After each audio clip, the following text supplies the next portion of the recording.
The gentlewoman from Illinois is recognized for 5 minutes. Thank you, Mr. Speaker. I want to thank my colleague for yielding. I rise today in support of H.R. 5332, the Women, Peace, and Security Act. First, I want to thank my partner in this effort, Congresswoman Kristi Noem, for all her work in making this day come, as well as Chairman Royce, who not only spoke so eloquently about the importance of this legislation, but helped to make it happen today, and Ranking Member Engel for his leadership in moving this legislation forward. I am so appreciative. This is a bipartisan, budget-neutral bill to encourage the participation of women in creating peace.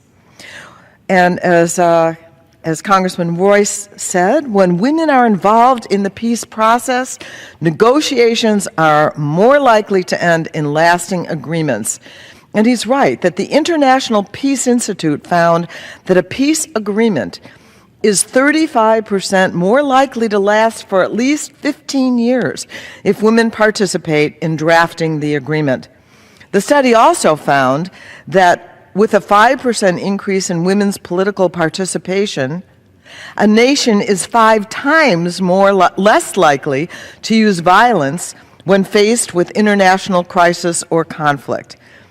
So with an increase of 5% in women's political participation, a nation is 5 times less likely to use violence when faced with international crisis or conflict. Promoting the participation of women abroad is in our country's strategic interest.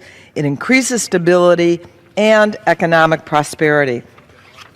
However, women remain underrepresented in conflict prevention, conflict resolution, and post-conflict peace-building efforts around the world.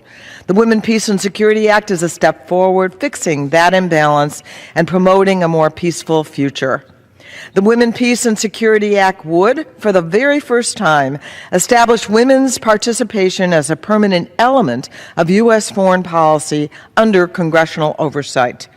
It would also promote greater transparency and accountability in efforts at the Department of Defense and Department of State. Under Women, Peace, and Security Act, those departments would report annually to Congress on efforts to actively recruit women and promote women's participation in conflict prevention and resolution. The bill would encourage the United States to assist women mediators and negotiators by eliminating barriers to their equal and secure participation in the peace process. In addition, it would institute comprehensive training modules on the protection, rights, and specific needs of women in conflict, and require the administration to evaluate the impact of U.S. foreign assistance on women's meaningful political participation. The United States plays such a crucial role in promoting peace all over the world.